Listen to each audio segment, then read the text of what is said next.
Assalamualaikum warahmatullahi wabarakatuh. A'udzubillahi minasyaitonirrajim. Bismillahirrahmanirrahim.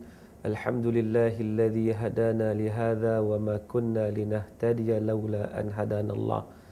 Ashhadu an la ilaha illallah wahdahu la syarikalah wa ashhadu anna Muhammadan abduhu wa rasuluh wa nusalli wa nusallim ala nabiyyinal mustafa wa ala alihi wa sahbihi ajma'in. Subhanaka la ilma lana illa ma 'allamtana innaka antal alimul hakim.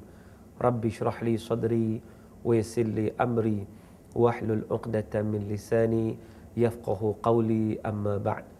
Alhamdulillah, pertama sekali marilah sama-sama kita panjatkan kesyukuran kita kepada Allah Subhanahu wa taala kerana dengan limpah dan kurnianya, dengan taufik dan inayah daripada Allah Subhanahu wa taala, kita dapat bersama-sama berada dalam majlis ilmu. Moga-moga insya-Allah kita sentiasa diberi kekuatan oleh Allah Subhanahu wa taala untuk kita berada dalam majlis ilmu dan juga menghidupkan sunnah Rasulullah sallallahu alaihi wasallam. Saudara yang dirahmati Allah Subhanahu wa taala sekalian, sesungguhnya kehidupan kita ini di atas dunia ini merupakan satu kehidupan yang sementara.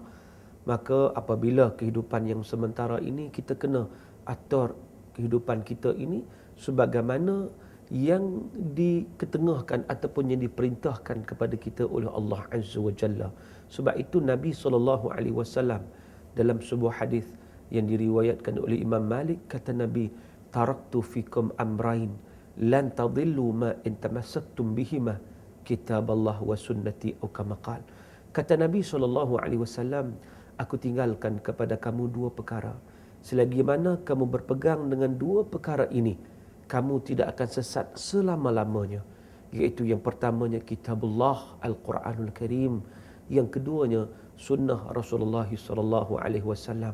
Oleh itu, saudara yang dirahmati Allah, kita kena fokus, kita kena pastikan bahawa kehidupan kita, kalau kita tak mau sesat, kita nak benar-benar berada di landasan yang benar sebagaimana yang kita pohon kepada Allah, yang kita baca dalam surah Al-Fatihah, ihdinas siratal mustaqim, ya Allah, kurniakan kepada kami, tunjukkan kepada kami, anugerahkanlah kepada kami jalan yang lurus.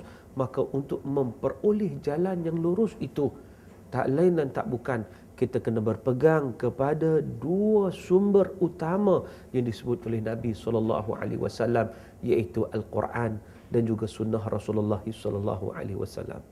Saudara yang dirahmati Allah Ta'ala sekalian, muslimin dan muslimat, kalau kita tengok, saya teringat kepada apa yang disebut oleh Syekh Tantawi. Dia cerita, tuan-tuan, kehidupan kita di atas dunia ini. Hidup kita di atas dunia ni, dia kata, seumpama seorang musafir. Dalam buku dia, Ta'rif Am Bidinil Islam, dia cerita hidup kita sebagai seorang musafir. Bila kata kita ni sebagai seorang musafir, kita melakukan perjalanan. Kita berjalan. Dalam perjalanan kita ini, terbentang di hadapan kita ada dua arah, ada dua jalan. Kemana yang kita nak lalu ni? Jalan mana kita nak pilih ni? Kita berada di persimpangan. Kata Syekh Tantawi dalam bukunya tadi, Ta'rif Am Bidinil Islam, dia kata sebelum kita nak pilih mana-mana jalan untuk kita melaluinya, maka hendaklah kita tengok jalan kanan ke mana, jalan kiri ke mana. Jalan kanan, tuan-tuan yang dirahmati Allah, jalan yang penuh onak dan duri. Jalan susah, kita macam ni lah. Jalan tu naik bukit, siap dengan batu, siap dengan duri, siap dengan macam-macam lah. Susah, payah. Kalau ikut hati ni tak nak pergilah. Ikut perasaan, tengok-tengok, Allah susahnya jalan ni. Tengok pula jalan yang ke kiri. Tengok jalan kiri tu, dia landai cantik, elok, ada pula taman bunga kiri kanan, ada pula pusat karaoke, pusat hiburan, cantik lah. Memang lapang punya lah. Memang semua orang bila tengok jalan kiri ini kira tak sabar nak pergi dah jalan tersebut. Tuan-tuan yang dirahmati Allah, kata Syekh Tantawi, perjalanan itu kita jangan tengok jalan saja, kita kena tengok ujung jalan itu. Destinasi dia ke mana ni, kita nak sampai ni kat mana ni kita nak sampai. Kita tengok jalan yang ke kanan tadi susah payah, onak duri, batu, bukit, bukau. Tapi tengok penghujung destinasi dia, Rupa-rupanya jalan yang ke kanan walaupun susah payah, tetapi dia akan sampai ke satu mahligai istana yang sangat-sangat indah. Diikuti dengan kebun buah-buahan yang sangat-sangat cantik. Semua orang bila tengok, Masya Allah, satu tempat yang sangat-sangat hebat yang diidamkan oleh semua manusia. Maknanya tuan-tuan, nak sampai ke tempat yang indah itu, kita terpaksa melalui onak liku-liku perjalanan yang susah. Tapi kita akan sampai tempat yang hebat. Berbeza satu lagi jalan yang senang tadi ni. Cuba kita tengok ke mana dia punya destinasi dia. Kita akan sampai ke mana tuan-tuan? Rupa-rupanya bila kita sampai di penghujung destinasi, jalan itu mudah, jalan itu elok, jalan itu senang. Tetapi rupa-rupanya kita akan sampai ke dalam satu tempat, satu gaung yang sangat-sangat dalam. Lembah jurang yang bila kita sampai ke situ, kita akan mencapai ataupun kita akan terperangkap, kita akan jatuh dalam kebinasaan dan juga bencana. Wal'iyyazubillah. Dan itulah yang nak digambarkan kepada kita. Kehidupan kita ni ada dua jalan. Ema jalan ke syurga, yang ke kanan tadi jalan ke syurga, ataupun jalan ke neraka. Jalan syurga nampak susah, nampak payah. Tetapi ingat, susah payah inilah yang sebagai satu ujian yang Allah Subhanahu Wa Taala nak beri kepada kita, tetapi akhirnya Allah akan bagi nikmat yang berpanjangan, khalidina fiha abada, duduk dalam syurga nikmat selama-lamanya, kekal di dalamnya selama-lamanya. Tetapi saudara, awas, kalau kita memilih jalan yang satu lagi, jalan yang mudah, jalan yang senang, jalan itu jalan yang menuju ke neraka Allah Azza wa Jalla wal'iyyazubillah. Pada ketika mereka yang masuk neraka, maka nak minta kepada Allah, ya Allah, farji'na na'mal salihan inna muqinun, ya Allah. Ahli-ahli neraka ni yang mereka nampak dah neraka ni, maka nampak dah maka akan dimasukkan ke dalam neraka di akhirat kelak, lalu maka akan pohon kepada Allah, farji'na ya Allah, kembalikan kami di atas dunia ini, na'mal salihan inna muqinun, kami nak beramal soleh kerana kami dah yakin dah ya Allah. Pada waktu itu bukan masa dia lagi tuan-tuan. Kehidupan dunia sebagai musafir itu tidak diambil peluang dengan sebaiknya untuk melaksanakan sebenar-benar peranan tanggungjawab sebagai hamba Allah Ta'ala. Akhirnya rugi serugi-ruginya, menyesal dahulu pendapatan, menyesal kemudian tiada gunanya. Sebab itu saudara yang dirahmati Allah Ta'ala sekalian, kita nak pastikan kehidupan kita susah ke apa ke, kita berada dalam situasi, dalam keadaan yang kita nak mencari keredaan Allah Azza wa Jalla. Jadi macam mana nak cari redha Allah? Tak nak sesat dalam kehidupan dunia ini? Macam kita sebut tadi, Nabi SAW sudah bagi tips kepada kita, iaitu dengan kita menjadikan Quran dan sunnah Nabi SAW sebagai panduan dalam kehidupan kita. Cumanya satu perkara, kadang-kadang bila kita sebut Quran ni apa ya? Kita tahu Quran depan kita, kita baca Quran. Tapi sebenarnya betapa Quran ini suatu mukjizat yang diturunkan oleh Allah Subhanahu Wa Taala itu. Kita nak cinta kepada Quran, kita nak beramal dengan Quran, kita kena faham betul-betul. Kita kena reti betul-betul. Barulah rasa cinta kita kepada Quran, cinta kita kepada ayat-ayat Allah Subhanahu Wa Taala, dan seterusnya pada ketika itu kita ada kekuatan untuk beramal dengan isi kandungan Al-Quran. Tuan-tuan dan dirahmati Allah Ta'ala sekalian, dalam hadis Nabi kata apa? Inna astaqal hadithi kitabullah wa khairul hadyi hadyu Muhammad sallallahu alaihi wasallam. Sebenar-benar perkataan kitabullah. Al-Quran ni perkataan yang paling tepat. Tidak ada yang lebih tepat daripada Quran. Sebab Al-Quran itu merupakan kalam Allah, kalam Allah Subhanahu wa Ta'ala. Berbeza dengan perkara-perkara lain. Kadang dalam buku contohnya, kita baca surat khabar, kita baca buku, kadang mungkin berlaku kesilapan. Kadang-kadang berita yang disampaikan dalam surat khabar mungkin tak betul. Dan tersilap lapor ke apa ke, dan sebagainya boleh berlaku.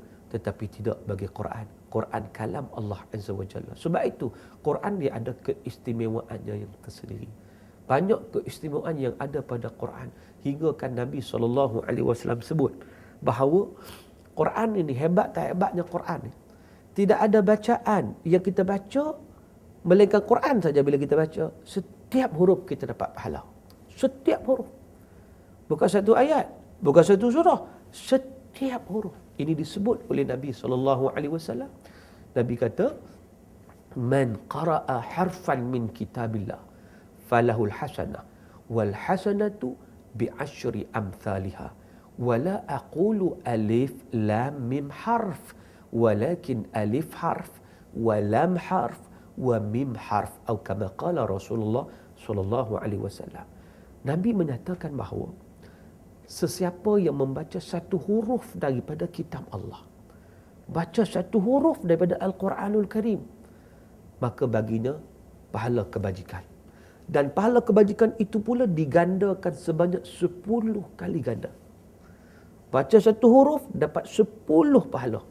10 kali ganda kebajikan yang diberikan oleh Allah Azza wa Jalla. Lalu Nabi kata, aku tidak menyatakan alif, lam, mim itu satu huruf. Tidak. Tetapi kata Nabi, alif satu huruf, lam satu huruf, mim satu huruf. Maknanya bila kita baca alif lam mim, kita sudah dapat 30 pahala. Subhanallah. Satu kurniaan anugerah oleh Allah Subhanahu wa taala. Baru baca tuan-tuan. Baru baca.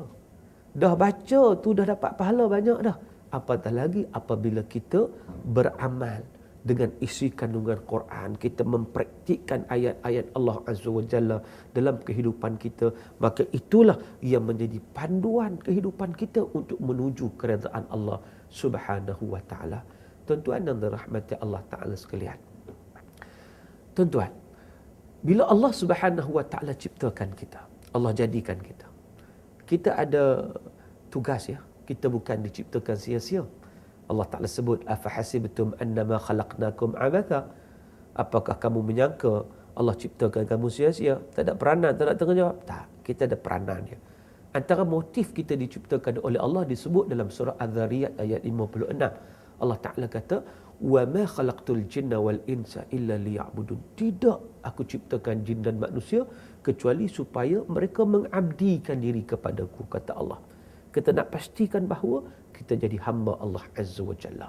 Maka dengan sebab itu, bila kita nak jadi hamba Allah, macam mana peraturannya, macam mana panduannya? Allah Ta'ala bawa turun Quran untuk menjadi manual, panduan dalam kehidupan kita. Allah Ta'ala utuskan Nabi sebagai rahmat, penunjuk ajar, sebagai guru. Wa ma arsalnaka illa rahmatan lil alamin, kata Allah. Tidak kami utuskan kau ya Muhammad kecuali memberi rahmat kepada sekalian alam. Dan Nabi yang bawa Quran mengajar kepada kita isi kandungan Al-Quran untuk kita tunaikan, untuk kita laksanakan dalam kehidupan kita. Tuan-tuan dan rahmati Allah. Dan Quran itu sendiri apa tuan-tuan? Quran.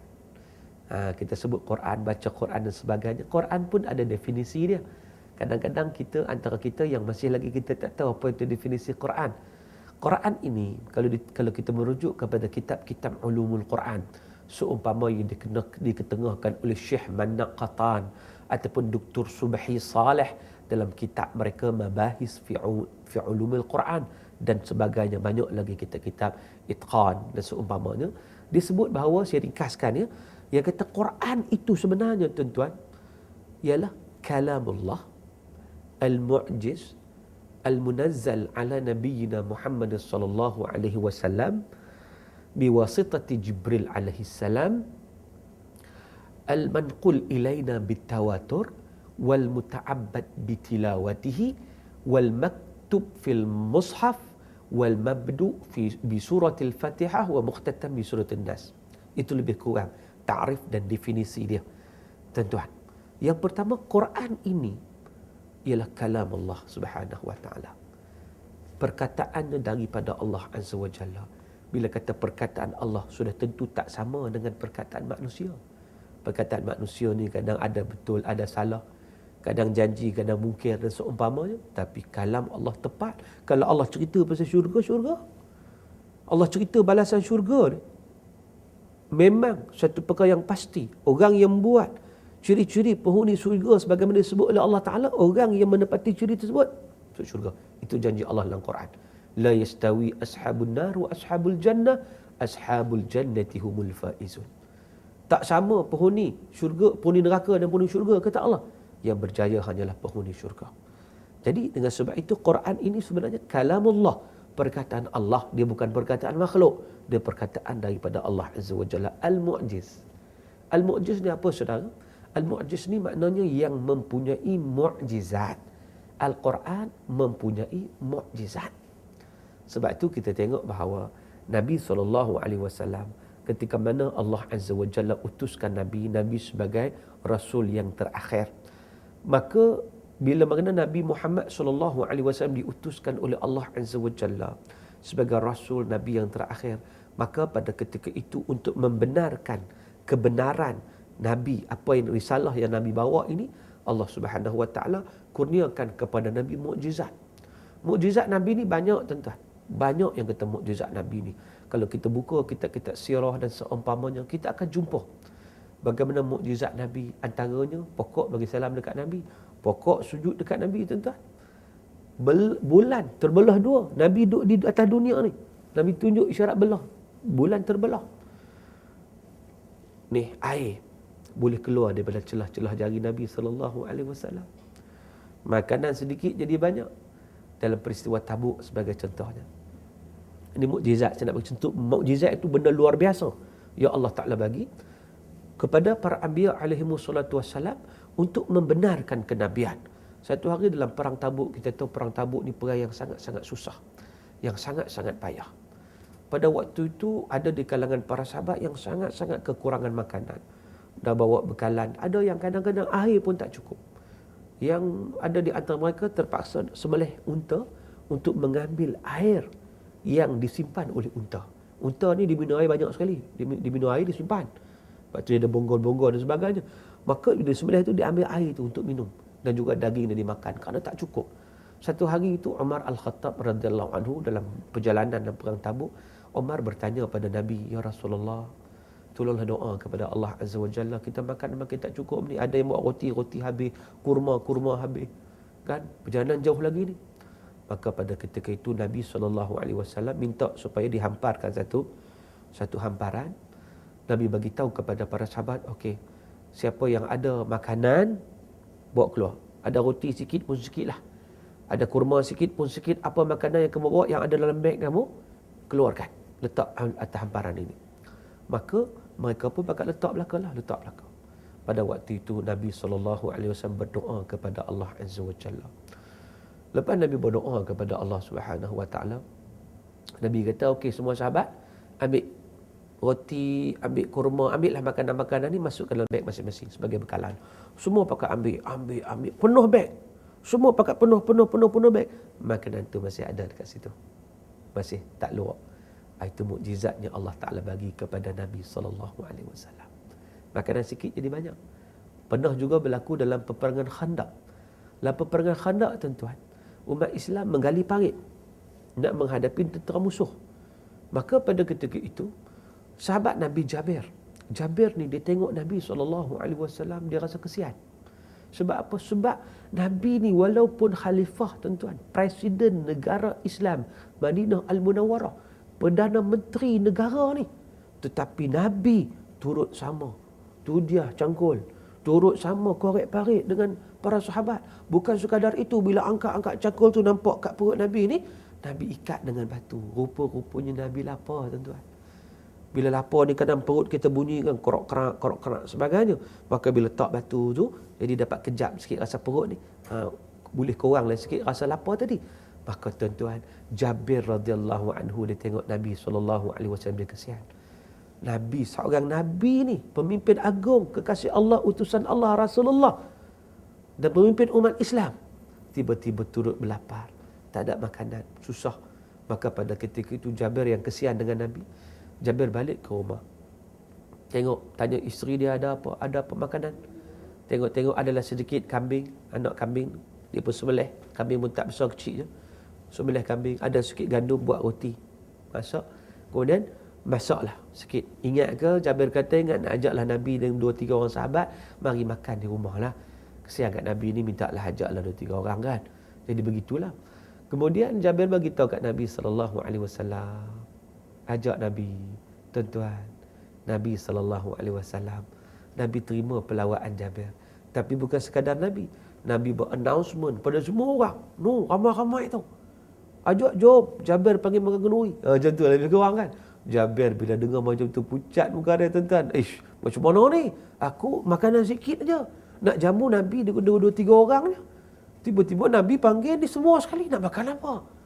Dia pun takut. Ketar ni. Nak buat macam mana ni? Sagi pakai serbu di rumah ni nak makan apa? Tuan-tuan. Tetapi nak buat macam mana? Nabi dah ajar. Maka pada ketika itu dia pasrah. Bila sampai di rumah, Nabi tanya, di mana dapur? Di mana periuk? Ditunjukkan periuk. Nabi SAW masukkan tangan Nabi dalam periuk tersebut. Semua pakai ambil. Semua pakai cedok tuan-tuan. Gulai kambing tuan-tuan. Gulai kambing, siap roti, cucah roti gulai kambing. Seorang lepas seorang. Habis semua orang ambil. Ada makanan tak luak duk banyak tu juga. Maknanya makanan yang cukup 2-3 orang yang sepatutnya. Dengan mukjizat yang Allah Ta'ala bagi kepada Nabi SAW. Hak sikit boleh jadi banyak. Mencukupi semua orang. Jadi nak ceritanya tuan-tuan. Allah bagi kat Nabi ni banyak mukjizat. Banyak. Kalau kita nak bincang, tak terbincang kita. Cumanya, saya nak ceritanya ialah, saya nak kaitkan dengan Quran itu. Iaitu antara mukjizat yang diberi kepada Nabi SAW. Mukjizat yang paling besar yang diberi kepada Nabi ialah mukjizat Al-Quran. Itu mukjizat paling besar. Mukjizat lain tuan-tuan, bila Nabi wafat, habis. Nabi wafat tak adalah. Kita tak dapat saksikan lagi dah. Mukjizat yang lain tak dapat dah. Nabi wafat, habis. Tetapi satu-satunya mukjizat yang diturunkan kepada Nabi SAW, dan mukjizat itu kita dapat saksikan sampai sekarang. Bahkan mukjizat itu kekal sampai kiamat.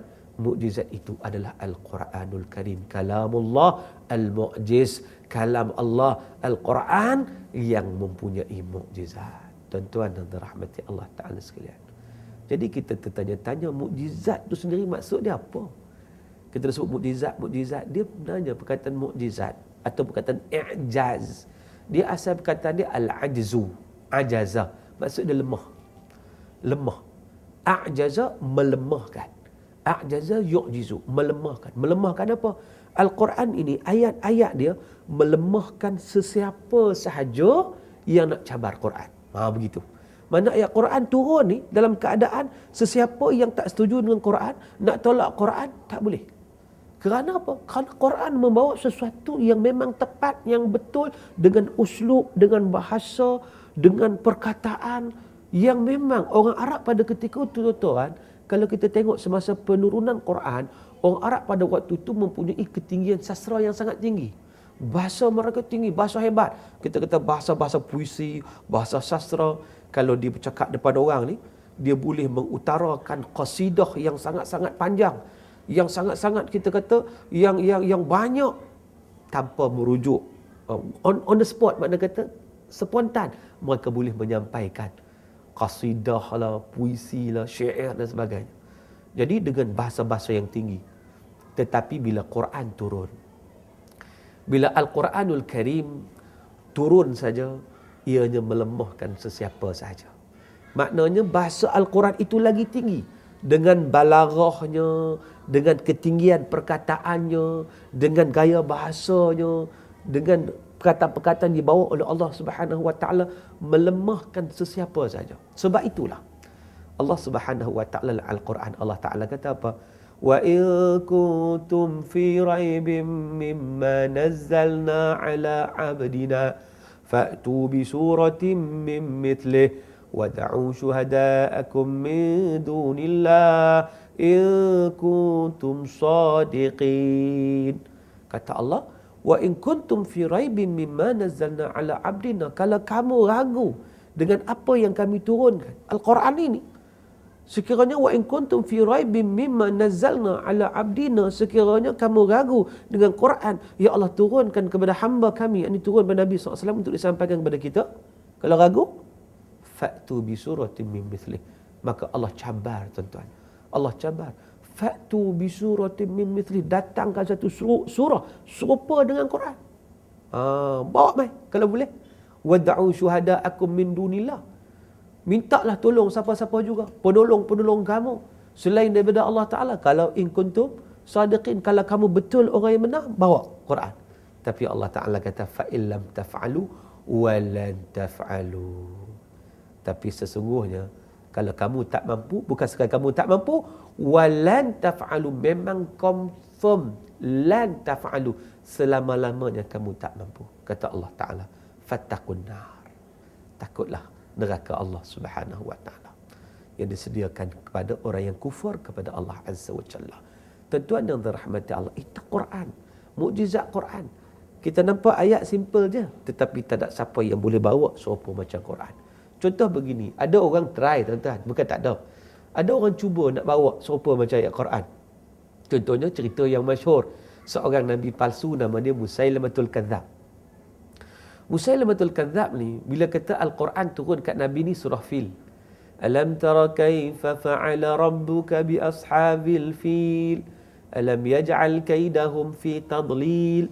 Wa arsala 'alaihim tayran ababil tarmihim bihijaratin min sijil faj'alahum ka'asfin ma'kul. Cerita Allah Ta'ala tanya, alam tara kaifa fa'ala rabbuka bi ashabil fil? Tidakkah kamu lihat bagaimana Allah Ta'ala membinasakan tentera-tentera bergajah? Cerita kita boleh rujuklah surah Al-Fil. Musailamatul Kadzab ni dia pun ni nabi palsu. Dia kata kalau Muhammad turun Al-Quran, aku pun turun Quran juga. Dia cuba bawa ayat Quran. Dia sendirilah. Dia dakwa dia. Dia dakwa itu adalah ayat Quran turun daripada Allah. Dia pun baca. Dia baca a'udzubillahi minasyaitonirrajim. Bismillahirrahmanirrahim. Al-fil wa mal fil wa ma adraka mal fil. Lahu khurtumun tawil wa lahu dhailun qasir. Sadaqallahul azim. Tuan-tuan, macam Quran nak dengar. Kita tak faham makna mungkin kita ayat apa ni? Cuba kita tengok makna apa dia sebut. Al-fil, gajah, wa mal fil, dan apa itu gajah, wa ma adraka mal fil, kamu tahu tak apa itu gajah? Lahu khurtumun tawil, gajah itu ada belalai panjang belalai. Wa lahu dhailun qasir, ekor pendek. Tuan-tuan, takkan Quran nak cerita pasal gajah belalai panjang? Takkan Quran nak cerita badan besar, kaki 4? Nak tahu pasal gajah, pergi zoo negara, tengoklah gajah. Tengoklah besar mana gajah tu. Quran takkan cerita tentang benda-benda macam tu. Sebab itulah orang nak cipta Quran, tuan-tuan, tak boleh. Walaupun dia buat nampak cantik, susunan bahasa tu cantik, feel yang belakang itu nampak sama, tetapi langsung tidak mempunyai mukjizat. Orang dengar, orang tertawa, orang tu apa ni Quran ni, pelik ni, bukan Quran. Tetapi berbeza. Quran yang kita baca ni, Masya Allah, hari-hari kita baca Quran, tuan-tuan, tapi kita tak nak jemu. Kita tak nak jemu. Sebab apa? Sebab dia ada mukjizat.